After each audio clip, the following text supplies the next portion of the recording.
All right, Brandon Clayton, the algebra guy here.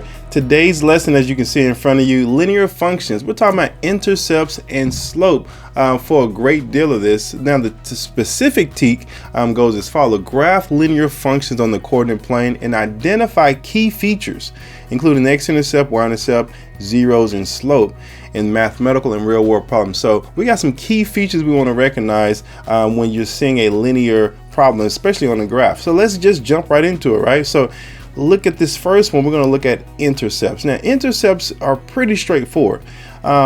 What's an x-intercept and what's a y-intercept? So the first thing I want you to do is think about what patterns are you noticing with the x and y-intercept. So where is the x-intercept for this first one?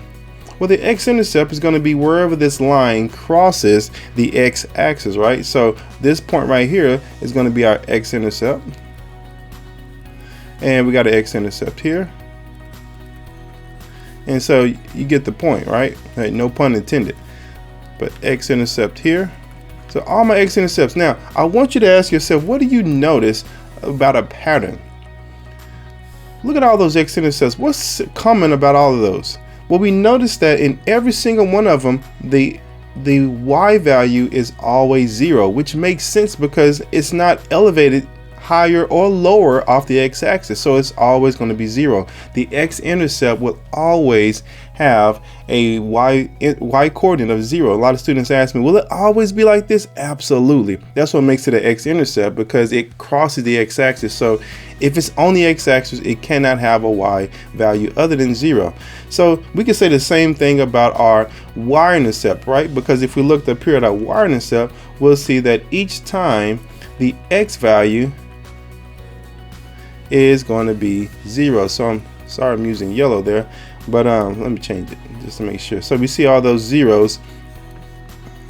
So each time is going to be, so yes, this has both the same x-intercept and y-intercept. So notice that for a y-intercept, the x is always going to be 0 in some other number. So that's going to make our problem solving very easy if we're looking for x-intercept and y-intercept. It doesn't have to be something mysterious.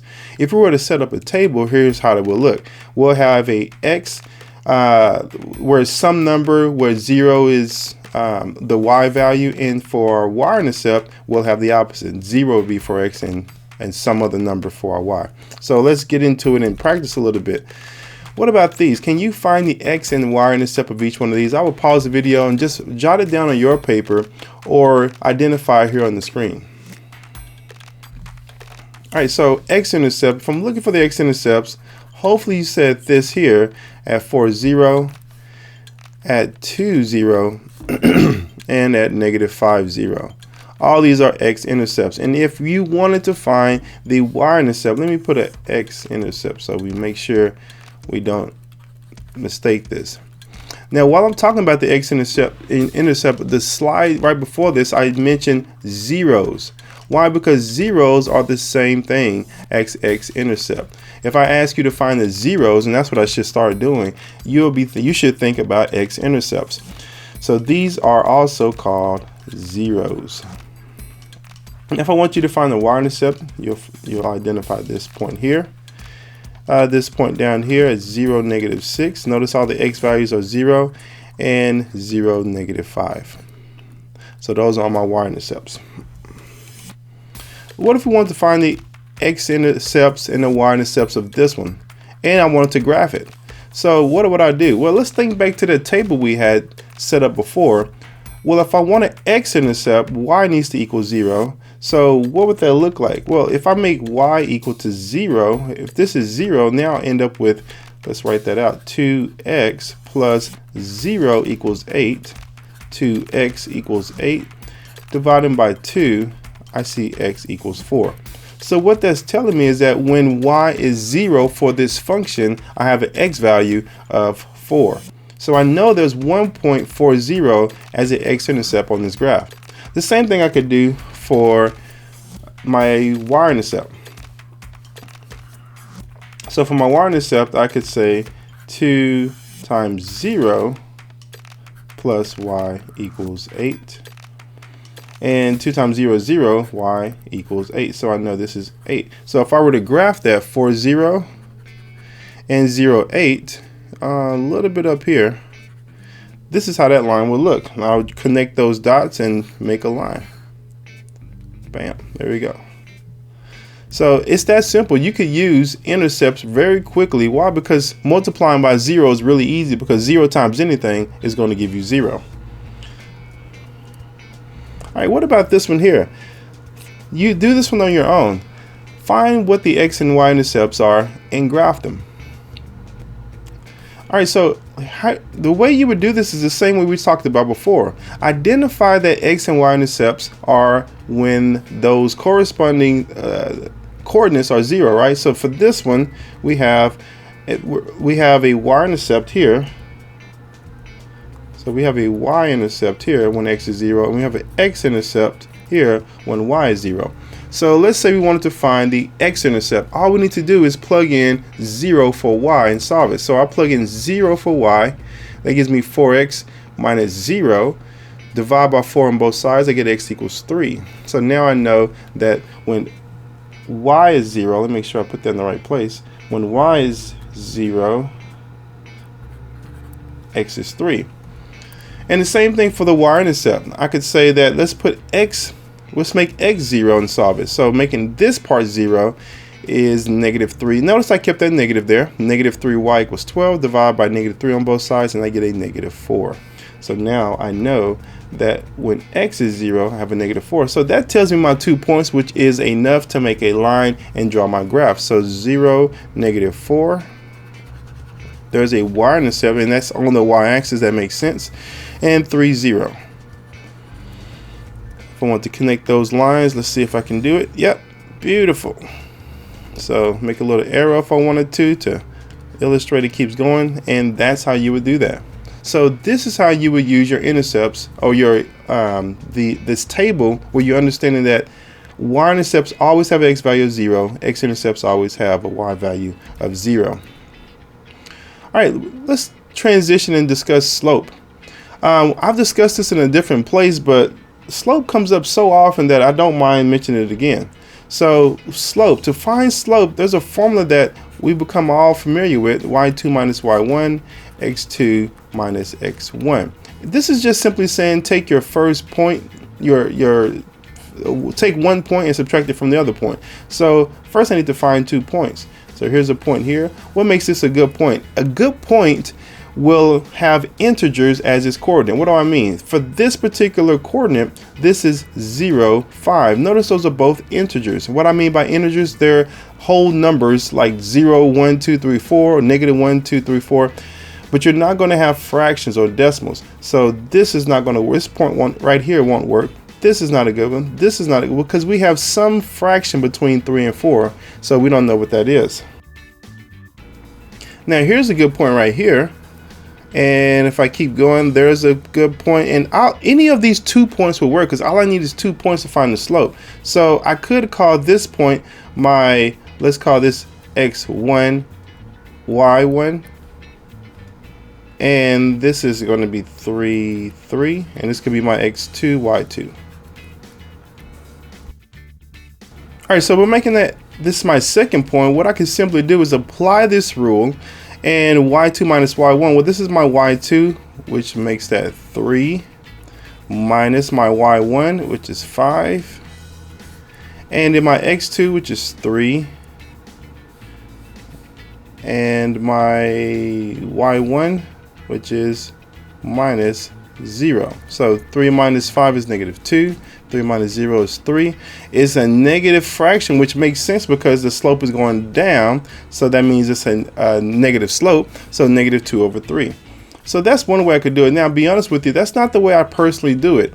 Some students prefer this way because this is the first way you've learned. But it's much easier if you're given a graph to just simply count between the 2 points. So take these 2 points, for instance, that we just identified. I could take this first point and count 1, 2. So that means I'm going down 2 on my y, and 1, 2, 3. To the right 3, that's a positive 3, which still gives me the same answer. That's a 3.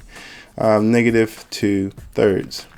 So while I'm doing this also, let me make sure you understand how this negative can be written. It's a couple of ways. You can see it this way, negative 2/3. You can see the negative on the 2, or you can see the negative on the 3. Just know that all three of these are the exact same thing. If you divide them in the calculator, they give you the exact same answer. If you applied them as a slope on your graph, it's going to give you the same points. Watch.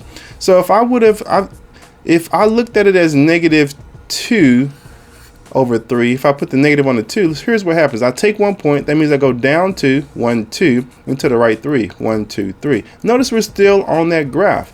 If I would have taken this one, and started from this point, I would have gone up 2, 1, 2, and to the left 3, 1, 2, 3. Still on the graph. Why is that important? Because sometimes while you're on a graph, you may run out of room and try to figure out, how do I draw the rest of the line? Well, you can just go the opposite way by placing the negative in a different place.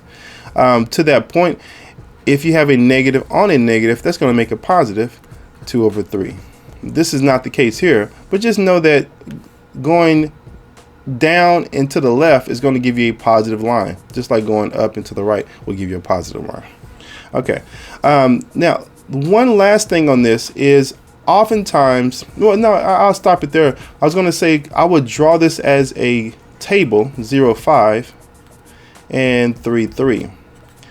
So I would look at it as a table, and I would just solve it this way. It's going down 2 and up 3, to the right 3. So that's another quick way you can do that. Plenty of ways to solve for slope. Very simple. So with that in mind, what's the slope of this line? Well, if you don't know from memory, you can just take 2 points and solve it, right? You can just take this point right here, which is 0, 4, and 3, 3, 4. And if you do the same thing, we say, how much did you go up? Well, we go up 0. It's not moving up at all, but we move over 1, 2, 3, 4. Well, 0 divided by anything is undefined. If you put that in your calculator, because you forget that 0 divided, I'm sorry, that's not right. 0 divided by anything is 0. If you put that in your calculator, you'll find that 0 divided by anything is going to give you 0. And I joke later in a different video that if I had $0 to divide into my 4 daughters, I would love it, right? Because I'm not giving anyone anything. Or I wouldn't love it, but that'll be an easy way for me to remember that 0 divided by anything, I have nothing to divide, so it's still going to be 0. Now the opposite is true for a vertical line. So this line's slope is going to be 0, but the opposite would be true for our vertical line like this. So I'm going up. Let me go back. So I'm going up 1, 2. Positive 2, but I'm not moving at all to the left or right. So this is just going to be up 2 over 0, and this will be undefined. This, when you put in your calculator, will give you an undefined answer, especially if it's a graphing calculator. It'll tell you that this cannot work. So if you can't remember the rules or the pictures or the cute things that we teachers come up with so that you can help memorize that, just continue to find the slope, and it'll tell you once you get it, like, can't divide by 0, or 0 divided into anything is going to be 0, and let your calculator check that. Now I always love to draw the slope face, right? So this means if it's increasing, it's positive. If it's decreasing, it's negative. If it's straight up and down, vertical, it's undefined, and if it's horizontal, it's 0. So there's my little slope face here. I know it looks sad and pathetic, but it works for some students, so I always like to include it. All right, find the slopes of these. We're going to do this fairly quickly, and it should be pretty easy, right? Because we can just count. We're going down 6, as I'm already up here at 6, all the way down to 0. So I'm going down 6. If I draw a slope triangle, down 6, and to the right 3. So that's just going to be negative 6 over 3. I can reduce negative 6 over 3 to negative 2 over 1, which is also the same thing as negative 2. So you can say my slope is negative 2 here, because you usually don't say the 1, but it's still the same answer. All right, up here is going to go up 3 and to the right 4. So 3 over 4. Pretty simple. Really easy to do. You don't have to draw a table. You don't have to do your y2 minus y1. You can just visualize and say how much are we going up between those 2 points, especially since they've identified the 2 points for you. All right, so same thing here. We're going up 5 and to the right 5. So up 5 over 5. 5 divided by 5 is just 1, so I have a slope of 1 here. And what about this one? We got to find some points. So here's a point here. Here's a point here, and it doesn't matter which 2 points you use. Now, the closer the points are together, the less likely you're going to have to simplify. Well, if you get the 2 closest point, you won't have to simplify. Watch. So let's take these 2 points here. That means I'm going down 2 to the right 1, -2/1. So it's -2/1, which is the same thing as -2. Now let's say I would have picked 2 different points. Let's say I would have picked this point and this point here. So that means I'm going from 4 all the way down to -2. So that means I went down 6. So from 4 to -2 is down 6. And I went over from -2 to 1. So that's +3. So that is -6/3.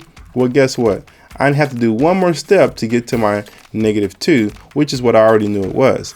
That's just simply because I didn't pick the 2 closest points. It doesn't matter. It saves you a little bit of work, but just understand what's going on if that happens.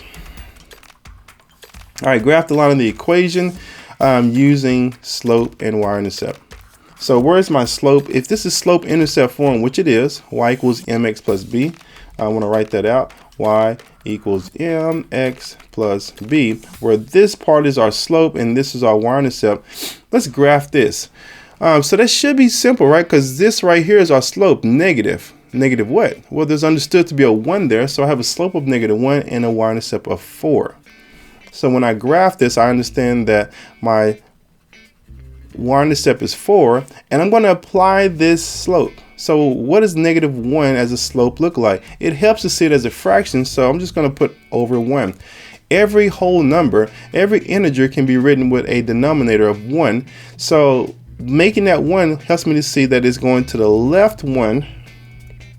This is going to the left 1, and it's going, I'm sorry, not to the left, it's going down 1, and then to the right 1. So we're going to apply that here, go down 1 and to the right 1. Down to the right, and you can kind of see that line forming already. And like I said before, we could change the negative to the bottom and go up 1 and to the left 1, up and to the left, and then we have a knot line there. And so voila, there's the line that we are trying to create. All right, what about this one? What if we're given a point in the slope? How do you graph that? So first, use point slope form to come up with the equation. So point slope form is as follows. Let's see if I can write that. Y minus y1 equals mx minus x1. So they're just saying take one of the points, x1 and y1, and this is our x1 and y1. So take one of the points and our slope and plug it in here. So I got y minus -1. Notice how I'm saying minus a -1. Don't just say, oh, we already got a negative there. Make sure you put your -1 in place of that y1 and leave that minus there. So slope is 3/4. X minus whatever my x1 is. So that's 1. So there we go. So point slope form helps me get started with trying to see what this looks like. If I keep going, this is simplified to just y plus 1 equals 3/4 x. If I distribute here and then distribute here, -3/4. Now, you could have simply, they want us to graph the line. You could have just simply went straight to the graph. Well, actually, let me finish this. So I'm going to subtract 1 to get this in. I want to get this in slope-intercept form. So I'm subtracting 1 on both sides. That leaves me with y equals 3/4 x. What's -3/4 minus 1? Well, -3/4 minus 1 is the same thing as 4/4. I need a common denominator, so that's -7/4. So minus 7/4. And you can do that in your calculator if you're struggling with, okay, well, that was kind of quick with the whole changing a 1 to a 4/4 and subtracting -3 minus 4. So use your calculator or go back to a different go back to your studies or notes on adding and subtracting fractions. So here's the slope-intercept form. So now I can graph it pretty simply. Or look, I can just start with the point they gave me. I can start with 1, -1 and apply the slope they gave me, 3/4. 1, 2, 3, 1, 2, 3, 4. So here's the line that they're talking about, and I could go the opposite way, -3/-4. Why? Because this is a positive answer. Down 3, 1, 2, 3, 1, 2, 3, 4. And I can keep doing that. 1, 2, 3, 1, 2, 3, 4. And there's my line. They wanted me to graph it. So usually, of course, they're not going to have you graph it on the STAR test, but what they will do is give you some graphs, and it'll be easy to see which graph is correct because you already know how to sketch it, just like we did here. All right, how did this show up on the STAR? Let's look at some STAR questions in which this came up. All right, for this problem, the graph of linear function f passes through point 1, -9, and has a slope of -3. So how will we solve this if we're looking for what the zero is? So there's that word again, zero, and this is big on vocabulary. So if you didn't know what a zero was, you would have been stumped on this trying to figure out what zero. So please remember that zero is your x-intercept. Those are the same thing as your x-intercept. That's a zero. All right, so how are we going to find it? There's two ways I want to show you. One, you could just literally graph the point here, right? So 1, -9, and apply your slope of -3. Well, -3 as a fraction will help us better. So -3 over 1, or it can be written 3 over -1. So if I did the first one here, -3 over 1, I would have to go down, and you can see that's not taking me in the right direction, and even off the graph. So I'm going to do this one also, instead, because it's going to take me to my x-axis. It's going to go up. So we're going to go up 3 and to the left 1. 1, 2, 3, to the left 1. 1, 2, 3, to the left 1. 1, 2, 3, to the left 1. And I can see right now what my x-intercept is going to be at a -2. So we can stop there, but as usual, I love to have at least a couple of ways to work it so I can double check myself. Now you could have also put it in point slope form. So you could have written point slope form, x minus x1, and just plugged in your y value minus -9 and your slope of -3, your 1, and simplify this to solve for slope intercept form. That's going to give us -3x because we're going to distribute here. So that's a +3. Subtract 9. And now we're left with y equals -3x minus 6. So now we have to do one more step because we're looking for x-intercept. So this gives us y-intercept of -6, which is looking good. So I can already feel better that we're on the right track because I see right here that I have a -6 for my y-intercept. But if I really want to check it, I can make if I'm looking for x-intercept, I can make the y0. So I can say, let's make y0 and solve for x. So solving for x will mean I'm adding 6 on both sides. I feel like I need to change colors there. So we got 6 equals -3x, and this has gone away. I'm going to divide by -3 on both sides, and you can see where this is going. This is -3. This is going to equal x equals -2. So there's two ways you can check that answer, just in case it's not easy to graph it physically. Sometimes it goes off the graph, sometimes it's too big. They may give you points that aren't on the graph, so you would need to use something like the point slope form to solve that. All right, let's start with this one. A lifeguard earns $320 per week for working 40 hours plus $12 per hour worked over 40 hours. A lifeguard can work a maximum of 60 per hour. Which graph best represents the lifeguard's weekly earnings in dollars for working H hours over 40? Now please read that carefully. They want to know which graph represents his hours over 40. So we know we're starting already at 320. See, 320 per week for working 40 hours. So he's at 40 now. So we know we're starting at 320. And I'm looking at the graphs to see if I can eliminate any. And look at this. This one should have been starting here at 320. So because we're looking at numbers worked over 40, so he should have at least $320 by now. So these two are not going to even work. So I love when we can eliminate half of it, and oftentimes you'll see that if you just put a little work in, you're already at 50%, like a coin toss of getting it right. So let's put a little bit more work in to see if we can figure that out. So now we know we're making $12 an hour for 40 hours. So how much is that? Well, 40 hours times $12 an hour So he worked 40 already. So let me back up. It's not $40 because he can work at most 60. He's already put in 40 hours. So he's working an additional 20. So that's the maximum he can get. So it's $20 times 12. So 20 times 12 is going to give us 240. So he can make $240 more on top of what he's made already. Well, what has he made already? 320. So 320 plus that 240 should bring us to 560. So we should be at 560. So now I'm looking at these two graphs. This graph takes me just below 500, and this graph takes me a little bit over 500 to what looks like 560. And so I'm going to choose G for that one because that's the right answer. All right, once you work this one yourself and see if you can get this. Obviously, they're giving this in standard form, and they're asking us to identify which graph is correct.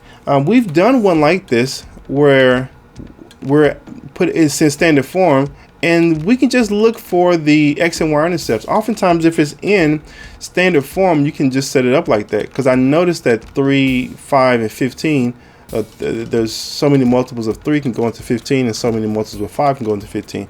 So it's easier to work. So let me just draw a little graph here and think through this one. So what if my X were 0? What would the Y be? So if my X were 0 here, this 0 times 3, and there's nothing here. Let's pretend there's nothing here. Well, that'd be 5 times -3 to give me that -15. So I'll say, yes, this is going to be a -3. And then I want to make Y 0. So this whole thing goes to 0. -3 times what would give me a -15? Well, that's going to have to be a 5. So there's my 2 points there, and I can quickly just find which graph has 0, -3, and 5, 0. So let's start with 0, -3. 0, -3. So this one does. This one does. This one does not. So that one can't be it. And this one does not. So now let's go. We already checked off that one. Let's go 5, 0. Which one has 5 zeros right here? So there's nothing there. But this one does have it. And there we go. It's that simple. Now, I want to show you one other way because you could use your calculator to solve this. So let me jump over to our calculator, and I would encourage you to use yours as well.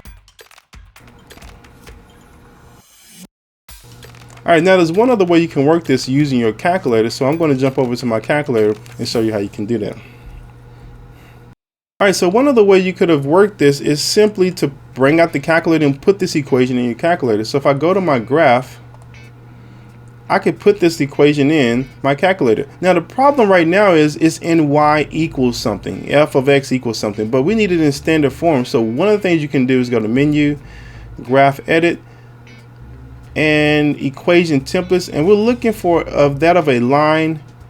And nope, I don't want to go so quickly, and plus that's not the right one. So I'm gonna go back to graph, equation template, line, and I want standard. So notice it says standard, so we want standard form. I'm going to click there, and notice it gives you the layout for standard form. I just need to put the numbers in. So we got a -3, and then for our Y we have a 5, and then for that C value, or that equals something, is just -15. So if I press enter, bam, there is my line right there, just like we said it was B. And it's that easy. Now you could have also gone into something called relation. Relation allows you to put any form of an equation in, whether standard, slope, intercept, whatever they give it, and type it in just as it is, the whole equal signs and everything, and press enter, and they give it to you as well. So I won't need to do that here because we already did it in standard form. All right, let's go to our next problem. A paper airplane was thrown from the top of a tall building. The height of the paper airplane above the ground can be found using the function y equals -1.5x plus 60, where x is the time in seconds the airplane has been in the air. How many seconds did it take to hit the ground? So they want to make sure you understand that the ground is represented by what? This is a real life problem. So what do you think the ground is represented by on a graph? Well, I hope you're saying x-axis. This is the x-axis. So they really want to know where the x-intercept is going to be. They started at 60, and here's a paper airplane that's going to be going down, and it's going to hit the ground at the x-axis. So how do we set that up? So we have an equation, y equals negative 1.5x plus 60, and we want to know when it's going to the x-intercept. So the x-intercept is going to be wherever the y is equal to 0. So we set our y equal to 0, and we can figure it out. Negative 1.5x plus 60. Subtract 60 on both sides.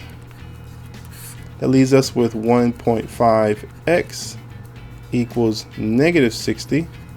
Divide both sides by negative 1.5. And x equals, what's 60 divided by, I believe it's going to be 40. Yeah, I think it's 40. Because there's 4 15s and 60. So since it's a decimal, we're going to make it 40.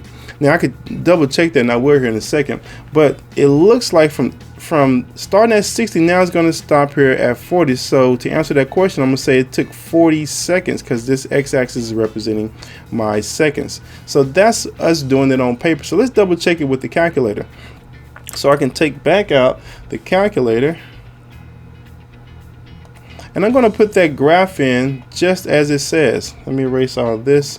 All right, and we are currently, so if I press tab, I'm still in relation mode or standard mode. What if I want to get it back to what we normally had? Well, I could just go back to menu, graph entry, and change it all back now. So got line, and go back to just slope intercept form, or to function form. You see up here it says function. This number 1, I could just push function, and now we're back there again. I don't need this one anymore, so I'm gonna double click this one and delete it, or you can just start a new graph. A lot of students just like to start a new paper. So how you would do that is go documents, new document, don't save it, and now you got a new screen. All right, so now I'm gonna put negative 1.5x plus 60. I'm gonna press enter, and I can't see it because look, we're only going up to 6 here. But if I zoom out a little bit, you'll start to see it right there. So I want to know where it crosses right here, and it becomes really easy because there's a lot of ways I can see that. I can pull out a table, I can analyze this graph, I can trace it. I'm going to analyze it, and I'm going to look for a 0. Remember, we call these zeros, and I'm going to click this line to the left and to the right, and it's telling me right there, when x is 40, you have a y value of 0. So again, your answer is 0. All right, so let's go back to our problem. That's it. So that covers everything. Hey guys, thanks for tuning in.